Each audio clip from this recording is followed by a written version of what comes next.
Ladies and gentlemen, next I would like to invite Dr. Jirayu Isarangkul Naitya, Vice Chairman of Thailand Sustainable Development Foundation, to be a keynote speaker in the topic of inclusive and sustainable growth challenges for Thailand and Asia. Ladies and gentlemen, please welcome Dr. Jirayu Isarangkul Naitya.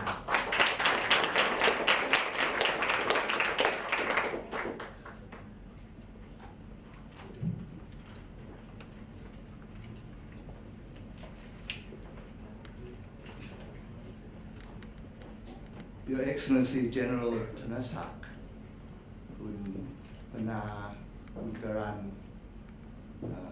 all the members of the Asian News Network.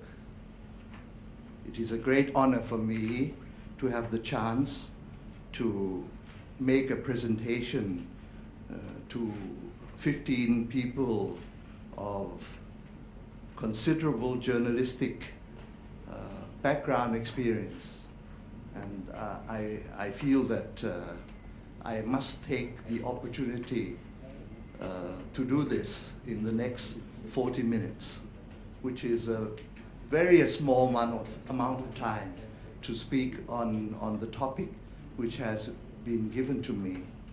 But before I start, I must say that I think everyone here on the Thai organization side is very grateful to Your Excellency General Thanasak for being here today and to stay behind and to take part in the discussion, because it shows that the Thai government at its highest rank is receptive to the project of having Asian media to come together to not only to get to know each other, but also to discuss about how we can collaborate in order to try to make things better for Asian people in the long run.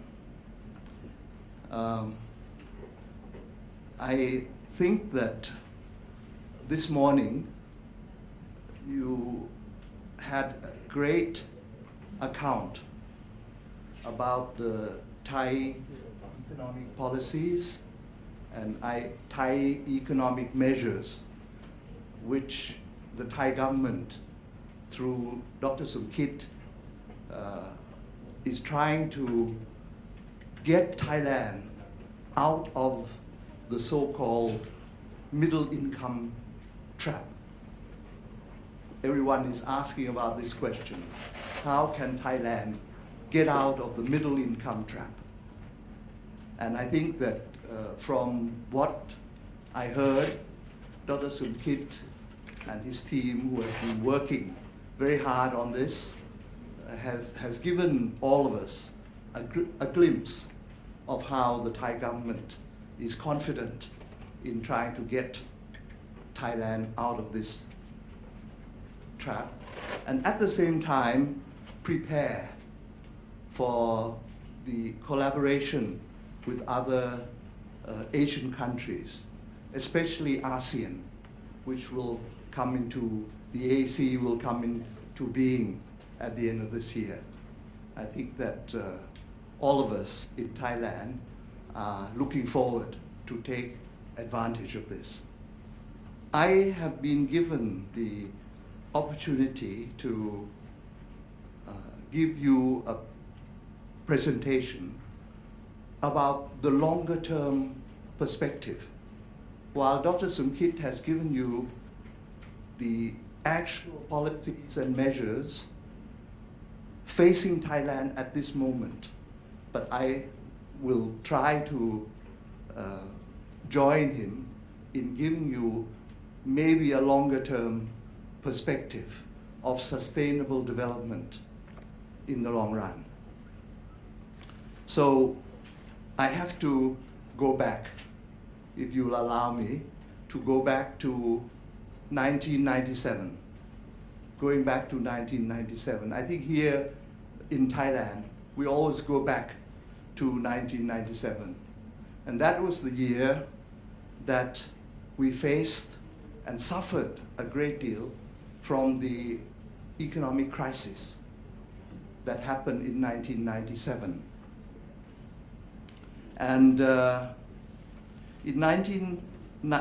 to 1997, we had really been doing very well economically up till that time.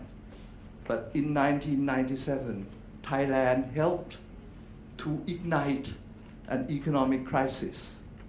Maybe going back to 1997, that's about almost 20 years. Maybe all of you are so young, you might not remember that in 1997 there was an economic crisis in Asia called Tom Yam Kung crisis. So those of you who have eaten in Thailand, and I hope you like Thai food, many of you will like Tom Yam Kung, which is a famous Thai dish, a Thai soup. But unfortunately, because of the economic crisis, having been ignited by Thailand, was called the Tom Yam Kung crisis in 1997. Although we managed to recover quite quickly, but our fear of such a crisis recurring again has kept us alive, that we now would like to prevent unbalanced and unsustainable growth. So I hope that going back to 1997, I have been able to explain to you why I have to go back to 1997 when we suffered greatly from that crisis. And even now, most of the people in Thailand can remember it and don't want it to happen again. I would like to tell you that before the 1997 crisis, Thailand had been one of the 13 economic miracle countries contained in the 2008 World Bank report. For 37 years, from 1960 to 1997, a total of 37 years, Thailand's economy had grown at an annual rate of 7% or more, continuously for 37 years. And by the way, I'd like to pause and look at the other 12 countries. 9 of them are Asian, only 4 are outside Asia.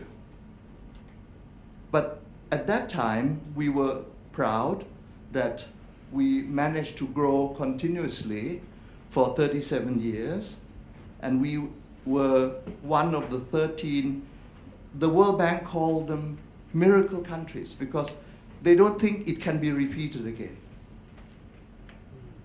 25 years, the criterion is 25 years of continuous growth for 7% every year or more. So at that time, prior to 1997, Thailand was seen as well on its way to becoming one of the tiger economies after the East Asian model. At that time, everyone was so confident that this was going to happen. Unfortunately,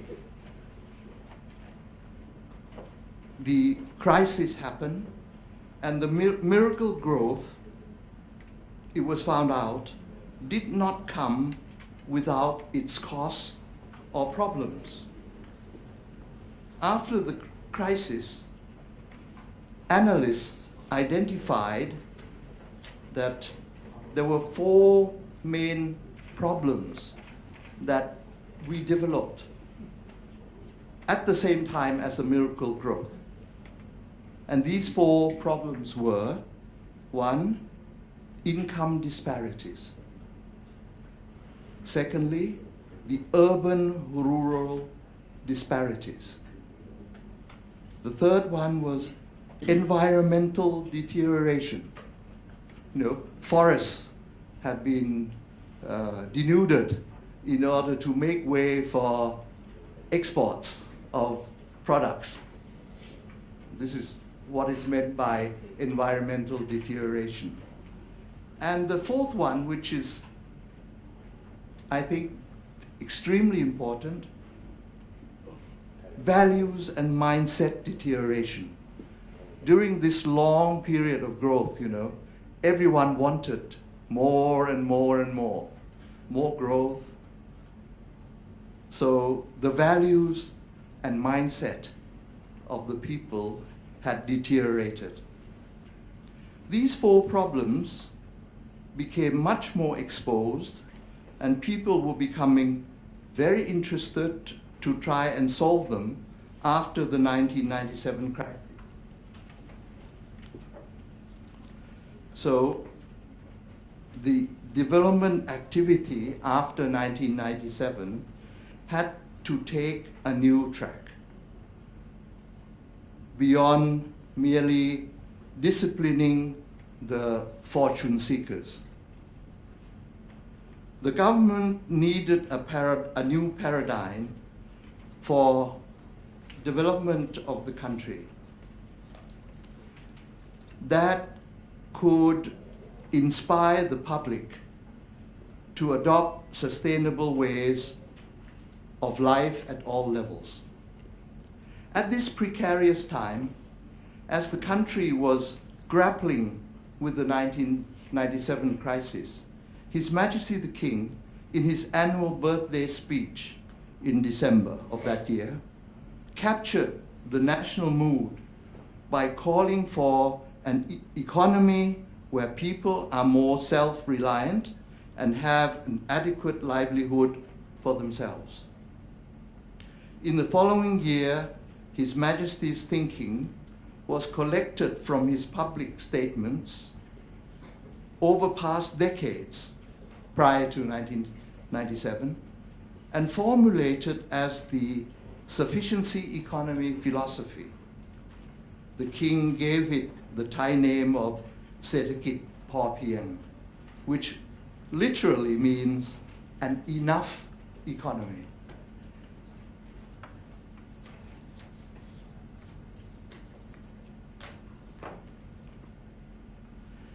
The philosophy is not meant as a blueprint for national planning.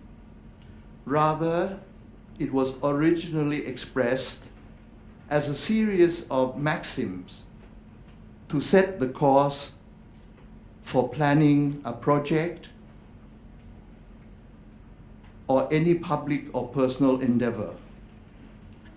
It is rooted in His Majesty's hands-on experience in royal development projects, mainly to improve rural livelihoods. It is about encouraging people to steer their lives according to their personal capacities and capabilities. Sufficiency is the guideline for living and for governance, based on reasonable and ethical use of resources. The focus is on long-term balance and sustainability in the lives of all citizens, communities, the country, and the world generally. The outlook is holistic and inclusive. It warns against blind greed and a mindset of never having enough. In response to His Majesty's granting the sufficiency economy philosophy, the National Economic and Social Development Board at that time made it the theme of the government's 5-year development plans, beginning with the 9th plan in 2002, up to the present plan, which is the 11th plan, and it was noticeable that major Thai companies, the private sector, who suffered greatly during the 1997 crisis as well, welcomed the philosophy as a keynote in business planning. Also, following that, there was the United Nations Development Program, which published a publication called Thailand Human Development Report 2007, Sufficiency, Economy, and Human Development, devoting that year's volume in the annual series to explaining the application of these ideas to a global audience. That was in 2007. So, what I have outlined for you is a picture since 1997 up to about 2007, and following from 2007, we have been working to apply His Majesty's philosophy and our concerns about the problems, the 4 problems that I've outlined to you, through the plans and through many actions, not only in the government sector, but also in the private sector, and also in the civil society sector.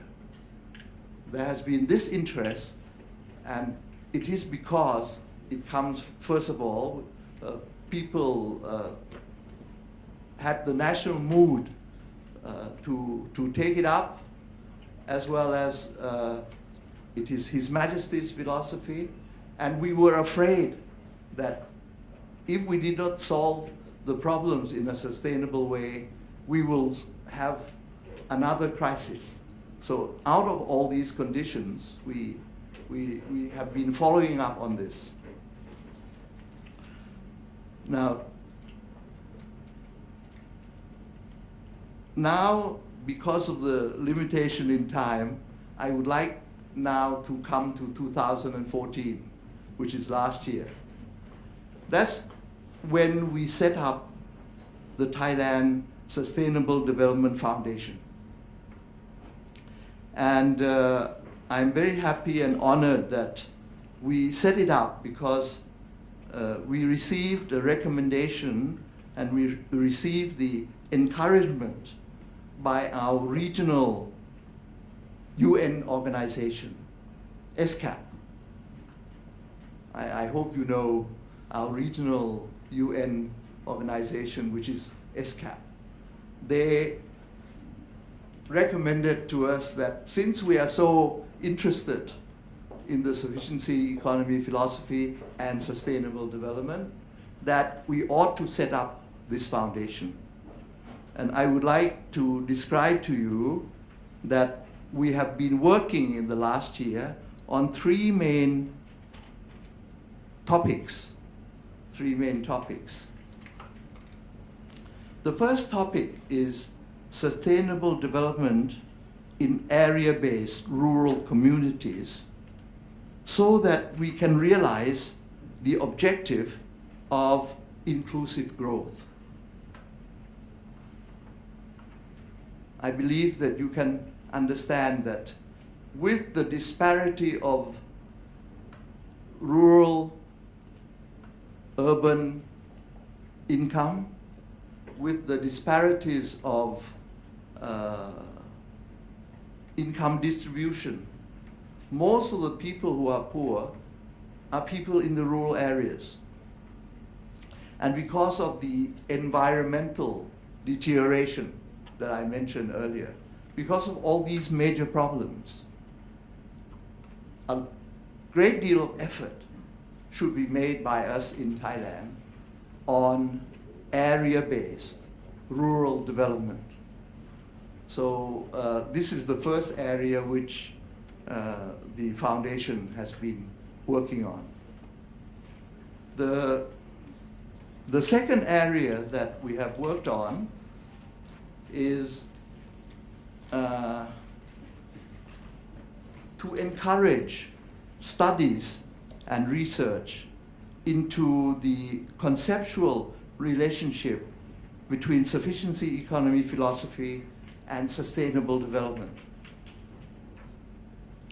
And the third area, which I think is very important, and we have received good support from the nation, is establishing fora for collaboration between thinkers and practitioners of sustainable development at community, national, as well as international levels. So this is what we've been working on. This is our framework of work at the Thailand Sustainable Development Foundation. Out of all this work, I would like to show some optimism to all of you that I think we see certainly a glimmer of hope about the possible success of Thailand's sustainable development goal. So to demonstrate this glimmer of hope, I would like to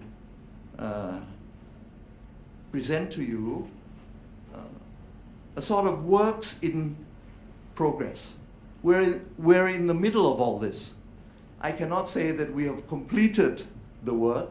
I say that we are doing some projects which we see a glimmer of hope that we will be successful in sustainable development.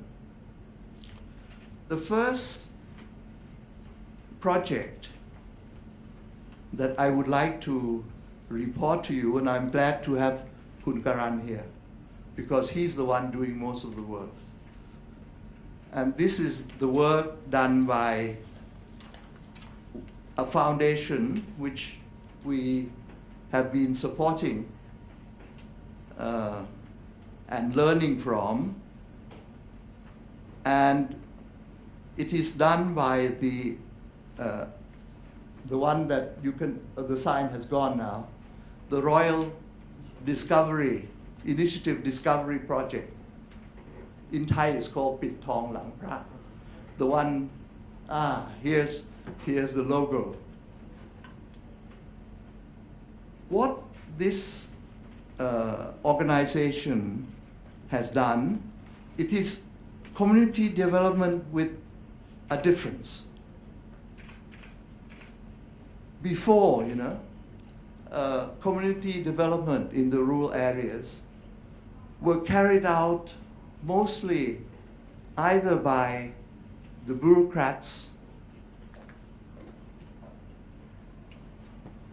and when it is done like that, the bureaucrats will go and tell the villagers what to do. But with the Royal Discovery Project of Kun Karan, he has to go in and he has, first of all, to try to mobilize the people to take ownership of the project. They will have to carry the planning, they will have to think themselves what they want to do, and then they will have to do all the work that they can do, and all the rest will go in to help them to do it in things that they cannot do themselves. So this is the difference. You have to ignite the ownership of the people. So the Royal Initiative Discovery Foundation, which was established only in 2009, started to apply this model in Nan province in the north of Thailand, and it did it with a considerable amount of success. Since then, it has expanded this model community development. And what is most encouraging at this particular moment is that it is using its experience, its knowledge of the model, and it is working closely with Dr. Somkit's team to apply this model to over 20,000 villages, covering the whole country at the moment. So this is a very good combination of, I would like to call civil society, a foundation, carrying out almost like research on the right model to apply, and it joins hands with the government, which has all the manpower and the budget, using the right model. And now it is not limited to the personnel of the foundation. It is going out with all the personnel of the government and with the budget of the government. So it's covering about 20,000 villages all over the country. So in terms of scalability, I'm sure that you will see this picture.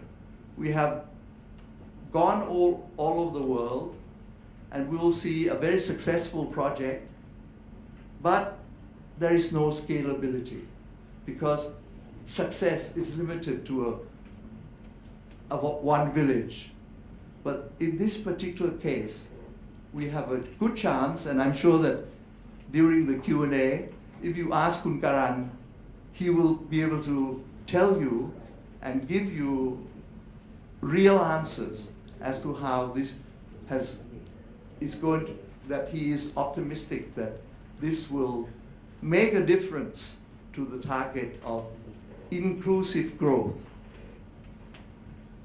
Whereas before, if you have a community development, rural development, but the villages themselves, the community leaders themselves, do not own the project. They don't feel that they are responsible for the project.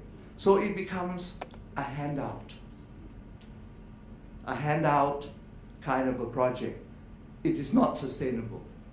Because once the handout is taken away, then the villages or the communities are as weak as before. You need to create strength to the community leaders and the communities. So I think that with this project, I'm fairly optimistic that we will be able to create real growth and real inclusive growth, because instead of going to the influential entrepreneurs, we are making the villages or the communities become strong in themselves in order that they will be able to build from strength to strength. So here, let me raise this question not only to you from the ANN, but also to Kun Karan. We have found out that even from our limited experience of many years, we have to be very careful. We are seeing contrasting results from many communities. One community would be learning quickly, have real success. So you will see an upward trend in their development. But soon, they could fall into indebtedness again. Someone can become successful and then fall into indebtedness again. And we looked at this together with Kun Karan, and we find in Udon, right? It is because when they start to become successful, they think they can grow quickly. Supposing they become successful in 1 year, then in the next year they want to grow faster, duplicate their rates of growth. Then they fall flat on their face and become indebted again. So we have that as a contrast with villages that grow from strength to strength, but more slowly, with prudence. So we have found out that in our rural development, we need to implant the mindset of prudence, of lessening risk, of understanding that there are risks involved and you should grow more slowly but more firmly. So I think that if we continue to grow like this and we have people like Kun Karan who is overseeing this kind of development, together with the government, I think we would have, a very good chance of becoming successful.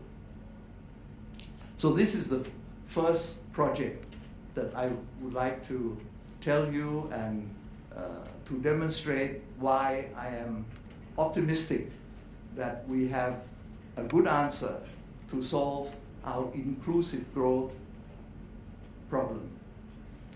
The second project I would like to tell you about is a project which we have started about 8 years ago to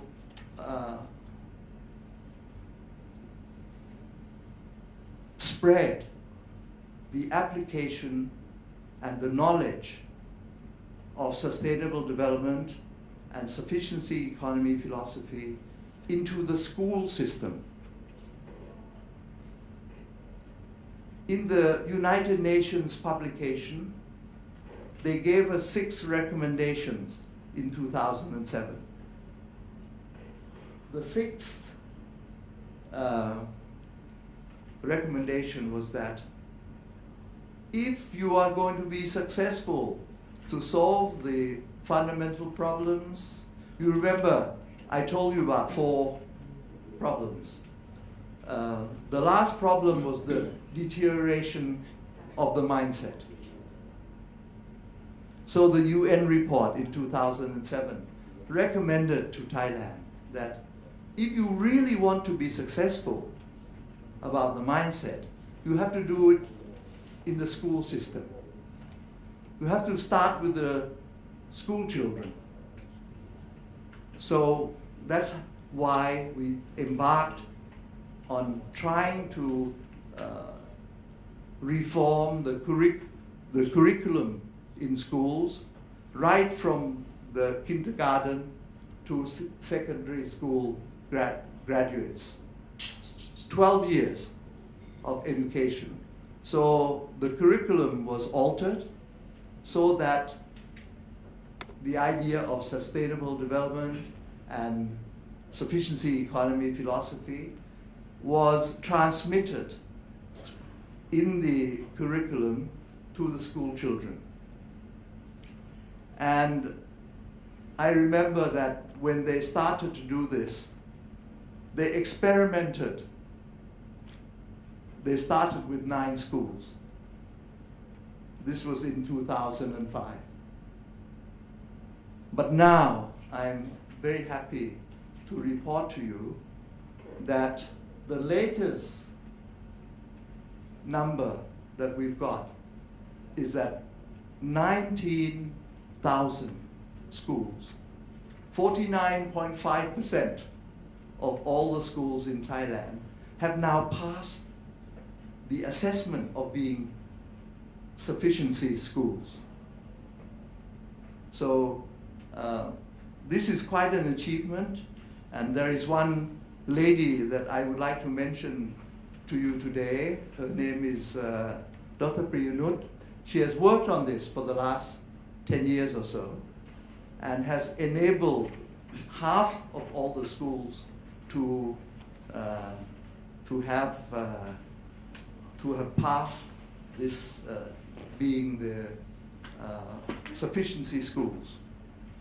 And it is being assessed, all these schools, they're being assessed on not only the school children, but also the teachers, also the directors of the school. All of them must demonstrate their knowledge and their application of having sufficiency economy philosophy and sustainable development in their administration, in their teaching. So remember that this was the objective of doing this is to produce children out of the school system which has a sufficiency mindset, which includes also the ethical elements of carrying on life. So if that is the case, we have a good hope that the next generation, the generation that's being produced by the education system, will have a chance to have this right mindset. So I would like to mention now about the third and last project that might demonstrate this glimmer of hope. Of course, we are worried that the school children, by the time that they enter into society, once they've graduated and they enter into society, if society has not changed, their mindset is still not favorable to sustainable development, then maybe the children will be absorbed into this society that is not having the right mindset. So we attempted probably one of the most ambitious projects, and we call this the Thailand campaign.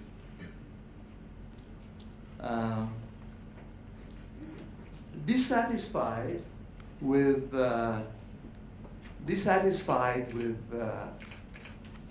conventional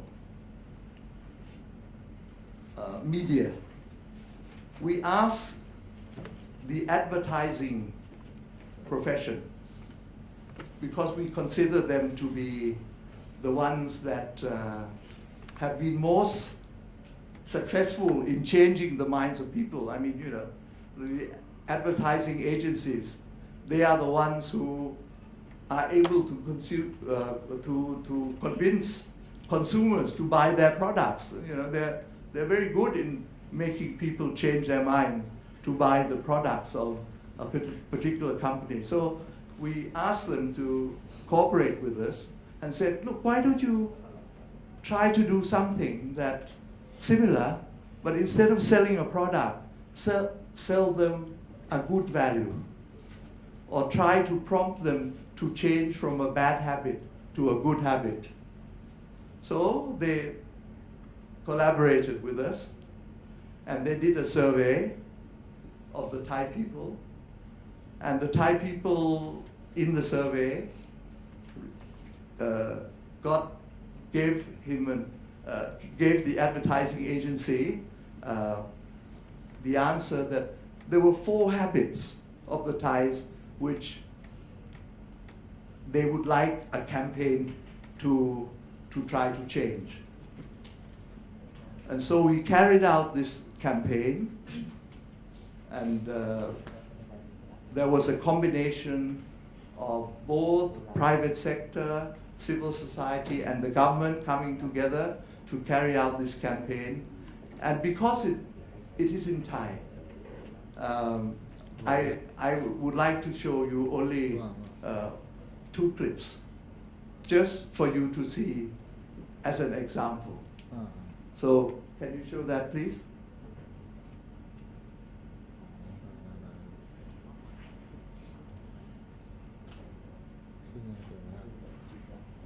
นี่คือไทยเทคนไทยเผ่าหนึ่งที่ชอบทิ้งขยะไม่เป็นที่ พวกเรานั้นไทยเทเทมั่วทั่วไทยไทยเทไทยเทเททุกที่ตามใจระวัง อย่าให้ใครว่าไทยมักง่าย Here man อยู่ไม่มีสำนึกอาจเป็นเพราะอยู่ไม่มีสมองที่มันไม่ท่อมันหนาวไอ้ว่าเพราะอยู่ไม่ใช่เพราะนอนจะรอให้ท่อมันตายถึงบ้านอยู่ก่อนแล้วถึงจะคิดระวังสิ่งที่อยู่เทจะทำให้อยู่ต้องกลายเป็นทิ้งขยะให้ลงถังเมืองไม่พังน้ำไม่ท่วม Well, before we embarked on this campaign,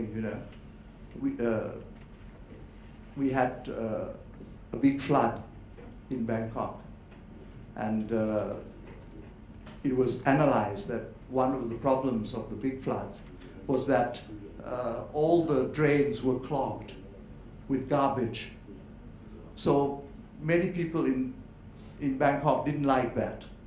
And so in the survey, they said, oh, this is a very bad habit, so please have a campaign against that. So this was the campaign that the advertising agency thought up for us. And we showed that, together with the other 3 habits, which was corruption. Corruption came head of the list after the survey. And then there was one about reckless driving, and another one about people who lived beyond their means. There were 4 bad habits. And so we had these 4 clips. And the latest news we had after about 4 or 5 months was that in the social media, there was people who had viewed it and liked it and things like that, It was 21 million. So it's quite a considerable success that it had reached the minds, especially of the young people. I mean, I didn't appreciate it as much as I should because it was short and it contained a lot of gimmicks and things like that, But it seems that the young generation likes that. And they don't watch, I've heard that they don't watch television any longer. They only look at the social media. So in order to try and convince the people of getting to them so that they will change their mindset to becoming, to have a better mindset that is amenable to sustainable development. We need to enter into a campaign like that. And while it was reasonably successful, but one of the byproducts, which I think will turn up to be a main product, that is, during the campaign, 86 organizations join us.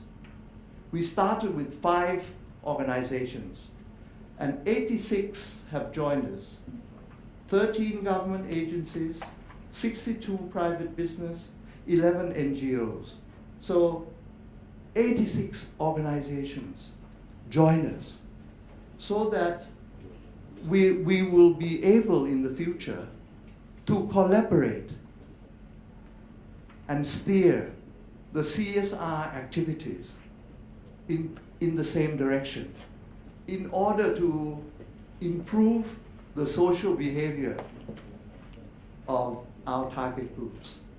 So I think that this is the reason why I think that I'm optimistic that these 3 projects together, the first one is the rural community development, quite substantial. More than 20,000 villages they're being worked together between the government and and the foundation. The second one are the sufficiency schools, almost half of the whole country now, and still progressing. And the third one, we can coordinate organizations in order to continue the campaign to make people have better social behaviors and mindsets. So if we combine all these together with other efforts, I think that we will have a good chance of success. So I will only bother you with two more points, two more sort of reports to you. The first point that I would like to report to you, and I believe that we have a representative from Bhutan here. Right.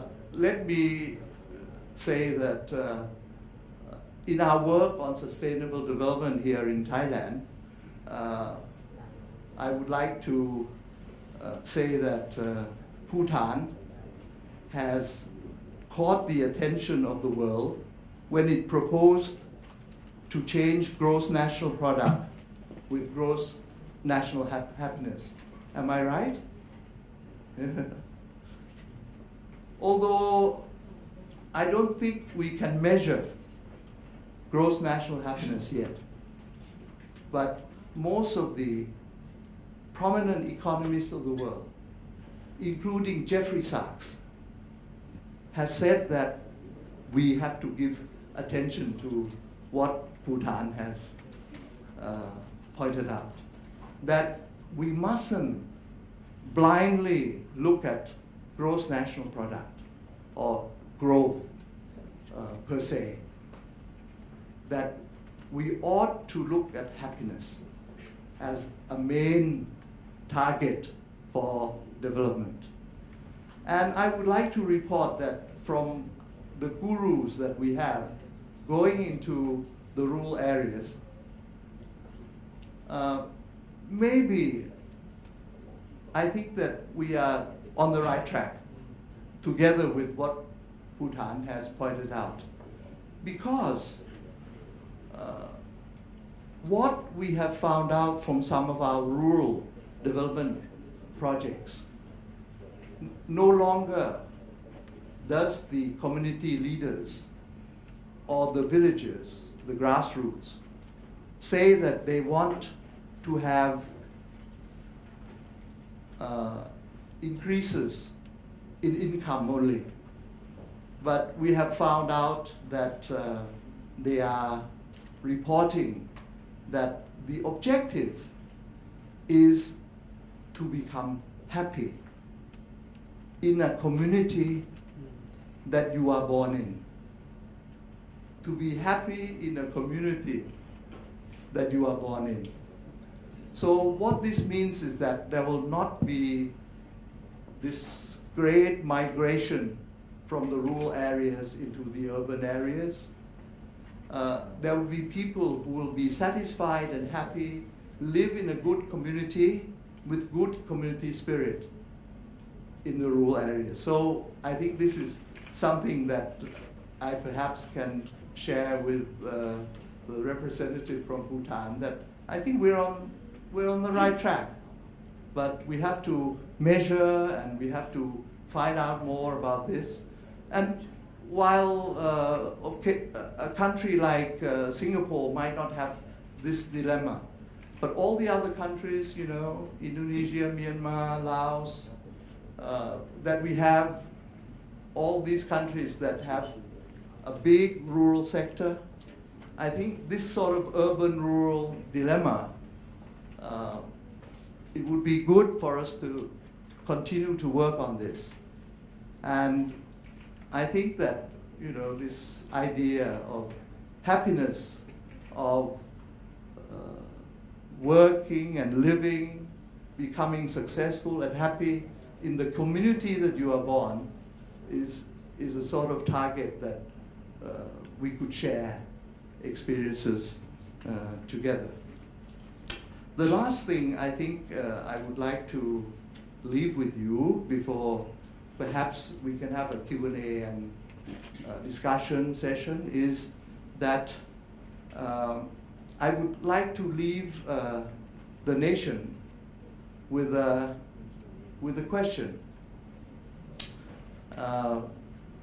We have a good project going together with the nation. The TSDF, our gurus, the people who are working in the TSDF, has the chance to report to the nation every week. And this has been going on for the last 6 months or so.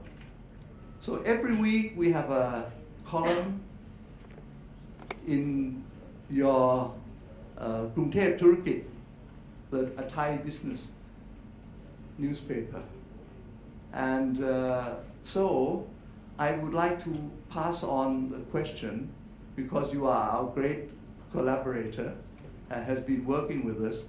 Perhaps you can start the Q&A session with giving an assessment on whether this kind of sustainable development effort is going in the right direction or not.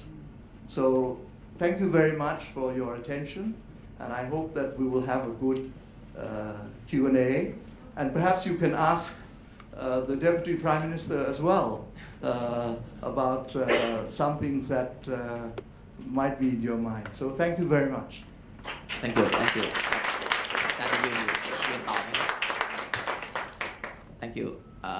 I hope the ANN members will have questions for Dr. Jirayu and the Deputy Prime Minister. But before that, let me say that often many of us, particularly those from abroad, visit only Bangkok.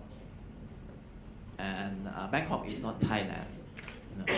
And I like to commend Dr. Jirayu's presentation for giving us a vivid and picture. It's like today we sit in the rural economy, looking at the way of life, the holistic picture of development. Thank you very much for the presentation. I'm sure some of us will have questions. If I could ask Dr. Jirayu first, just to kick off, the force of globalization very strong. The 1997 was the watershed, very much a change that, let's say, if we go back in scale, the force of globalization 1997 maybe 100%. Today, with progress, much of the information here actually also very new that many of us don't know. Where would, on the scale to 100, where do you think we are with the optimism that you have? What is the maximum? 100. 100. Globalization, 100 green, 100 non-inclusive, whatever. Yes. Okay. I would say 75. Oh, that's okay. Okay. I would say that if you ask me maybe 3 years ago, I would say 50. So I think that because of the many things that I presented to you, for instance, sufficiency schools. 3 years ago, it was something like, it was under 10,000. Now it's 19,000. So the rate has picked up. The rate of improvement has picked up. The rural development, the work of Kun Karan in the Pitong Foundation, that has received a great momentum. You are learning much more. And the collaboration with the Ministry of Interior is now tremendous. I think while it's no easy, it's still not easy. People will have a little bit of, it's a combination of a mindset and knowledge. So it's very easy if someone comes in and said, look, I would like to give you something. It's very difficult for the recipient, to say, look, I prefer to be strong and not receive the handout. Don't you think so? Yes. But it is now much stronger. I think lots and lots more people enjoy the dignity and the happiness of being strong in their own community, rather than they realize that receiving a handout is no longer something that is good in the long run. So the leadership in the community, in the rural area, is very important, because the ordinary villagers will rally around their leader. If the leader is strong, and then at the same time, we have to be careful that we do not spoil them either. I think that would be my feeling. Thank you. Questions, please? Yes, please. Gentleman from China Post, Taiwan. Please. Hello, my name is Alan. I also want to ask about the changing the mindset of people. I think it's like people to know what they don't like. For example, in Taiwan, like everybody said, oh, the news media is too sensational, but everybody still watch it. And so what I want to ask is, in your project to change the mindset of Thai people, do you have like numbers or figures to show how successful it worked? Like, for example, the rubbish, the garbage throwing, the reckless driving. Do you have like numbers to show like how how do you like actually measure how good it works? Thank you very much. That is a very, very good question, and I have to say that with the changing of the mindset through the campaign, I'm afraid that while the sort of thing that you imply has to be done, not only ought to be done, but it has to be done. But at the moment, we can only tell you the figures of the people who viewed it, the people who have said they liked it, and these are indicators. But I don't think we have any, we have fear that it will not change into behavior. It will only change, it's a start of having a better mindset. But it has not been translated into behavior yet. But we have to continue. We have to continue. What we've done in the sufficiency school is exactly what you have implied. We have to do research now. Whether in the 19,000 schools, have there been any real changes in behavior? We have to do that research. But to a certain extent, it is faith that people in generally are good. If you tell them the good values, and we know leaders, we have a lot of faith in that, in leaders. ผู้รันจะเห็นด้วยไหมว่าผู้นำชุมชนเนี่ยที่เรียกว่าปราชญ์ชาวบ้านเนี่ยถ้าเราคุยกับเขาดีๆนะฮะเขาผมคิดว่าเขาจะเป็นต้นแบบด้วยนะครับแต่ผมขออนุญาตพูดภาษาไทยบอกที่ไหนนิดนึงว่าเขาจะเป็นต้นแบบให้ในการที่จะเปลี่ยนวิธีคิดที่จะพึ่งพาตัวเองแทนที่จะรับจากทางบ้านอย่างที่เคยมาจะเป็นแกนสำคัญเลยครับทั้งผู้ใหญ่บ้านนะครับทั้งผู้นำในพื้นที่ในการทำงานในการพัฒนาชุมชนรูปแบบนี้ครับคุณกรัน is the one he was a governor, a high-ranking governor in the administration, and as soon as we approached him many years ago, whether he wanted to come and work for the foundation, he resigned from the governorship and came to work as a secretary.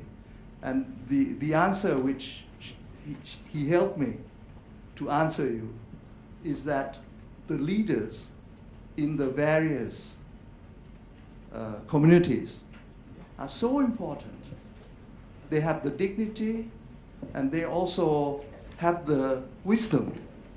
And if you can get to them, they can influence the villages as well. So I think that this is the thing that we have faith that it will work, because we can see it happening. We can see it happening. But I'm afraid I can't tell you the magnitude yet, because after doing a lot of work, it's only now that we are trying to expand the scale to have 20,000 villages. That's a huge scale, you know. But we will be having the same kind of interest to follow this. ขอบคุณฮะconsequences yes from Korea From Korea. Doctor, you mentioned 4 points that ail sustainable development of Thailand, and you mentioned explained about 3 projects. So I was wondering what are some of the projects and efforts you're putting into addressing the problem of income disparity, because it's obviously a question that encompasses social welfare system and the social structure. And also I have another question. Can you elaborate more on the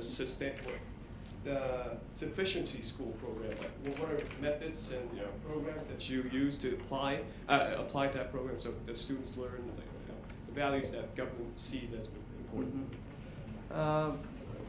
The first question is our thinking that in the old days, in the past development, even during that 1960 to 1997 period, that we had growth for 7% a year. Very satisfactory, 7% a year for 37 years. But during that time, it was a time when the people who were in agriculture were growing mostly what I call monocrop, one crop. And they depended on the export of the crop. So when the prices were high, sometimes they did not produce in time. Once they started to produce, already the prices dropped. So this is the main cause of the inequality of income. That's why we think that through the Royal Discovery Project and the government together, when we go into develop the agriculture of these rural areas, instead of having a monocrop, they should have a variety of crops. So, and some of it is for their own consumption, and some of it is for to produce in local markets rather than going to the world market. So in this way, they have less risk. They may have less income in the peak period, but they can satisfy their livelihood. So, and the most important thing that Ban Ki-moon said is growth with dignity. It's not a handout. It's out of their own effort. So this is the main strategy of getting, this is what is called inclusive growth, and it will increase the equality of income permanently rather than depending on the handout. So that's the first one. Most of the efforts to solve the income gap is focused on the agricultural, rural. Yeah. Now, Dr. Somkit, he told me once he likened the Thai economy, and I thought it's a very good way, which I want to share with you.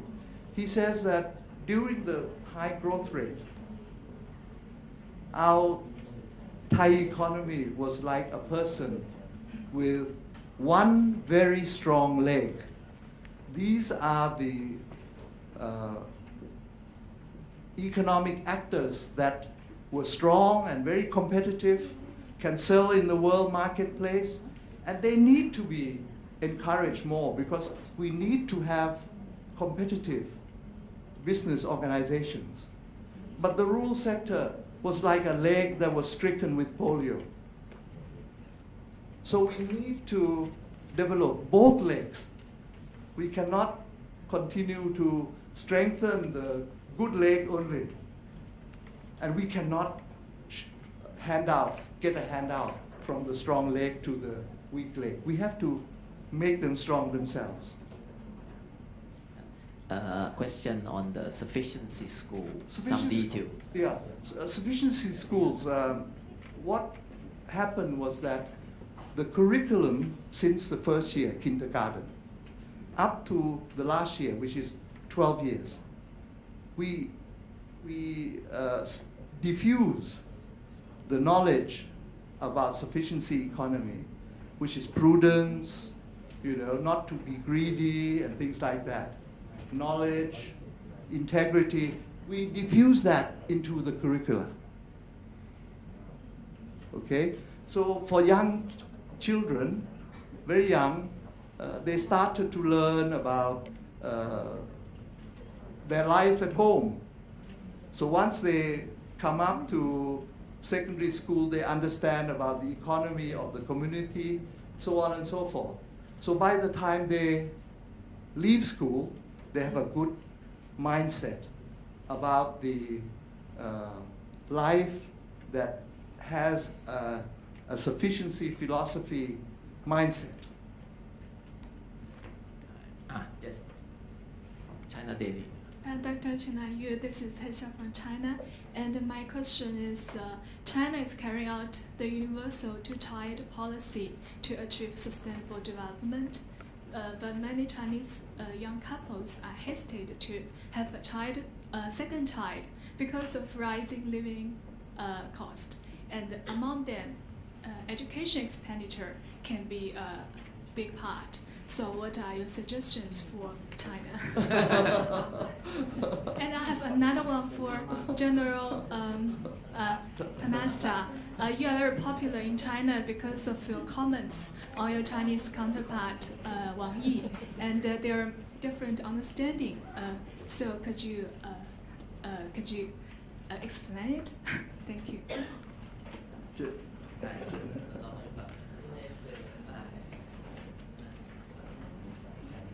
Could you ask me again, please?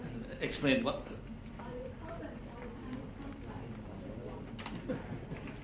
My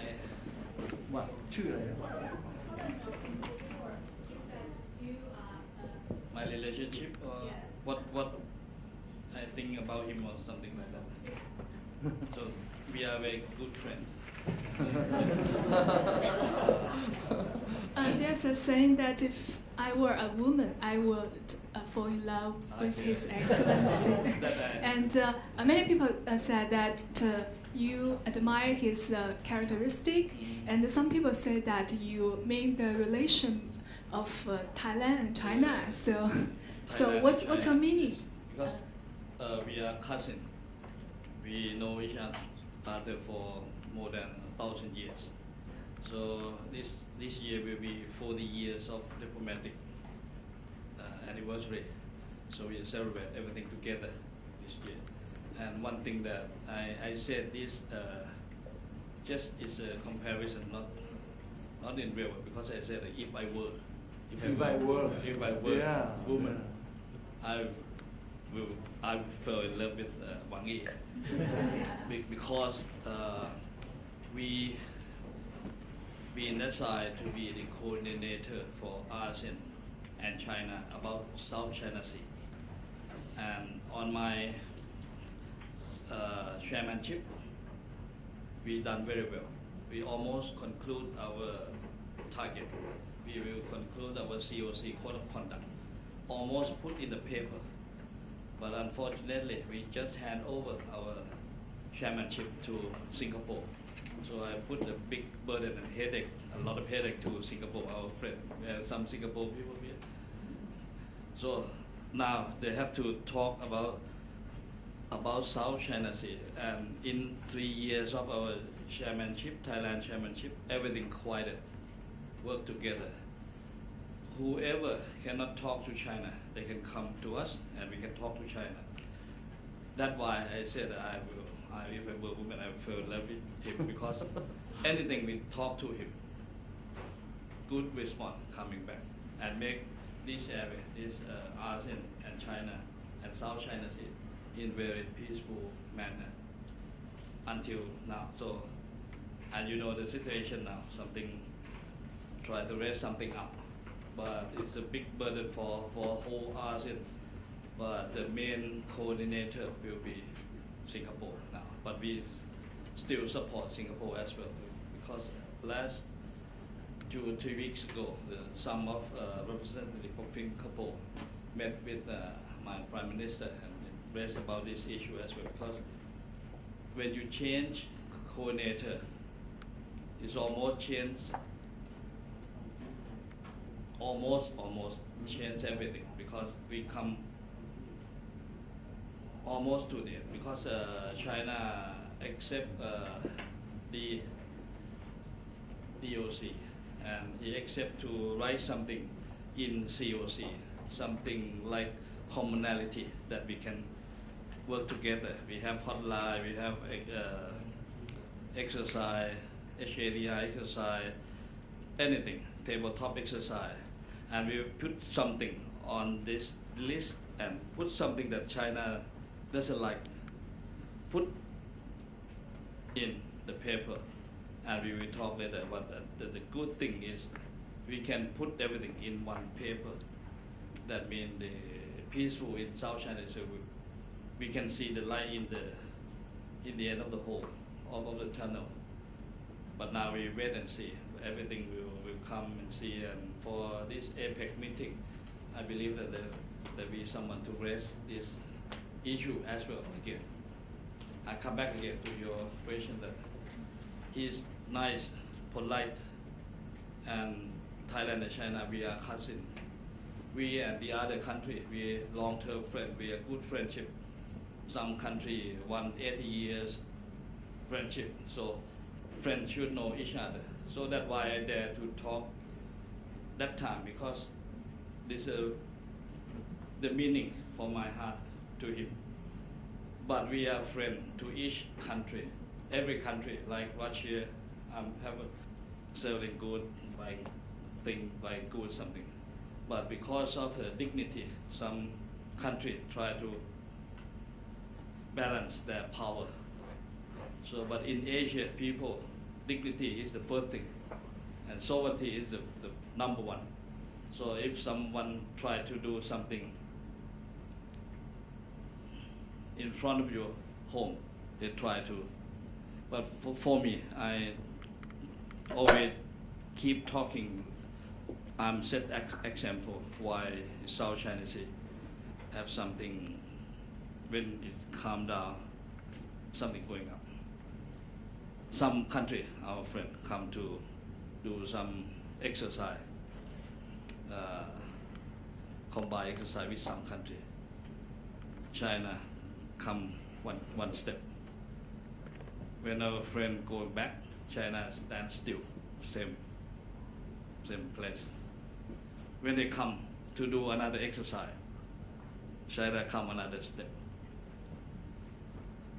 Some country go back, China stand still until they build their island now. This is, if you face back and you will see this little, and I talked to chairman of Joint Staff of the US, he understand. I talked to foreign minister of Russia. Everybody understand this philosophy. If everybody try to remain calm, we can solve the problem. And ASEAN will not gather together and talk to China about something, some issue.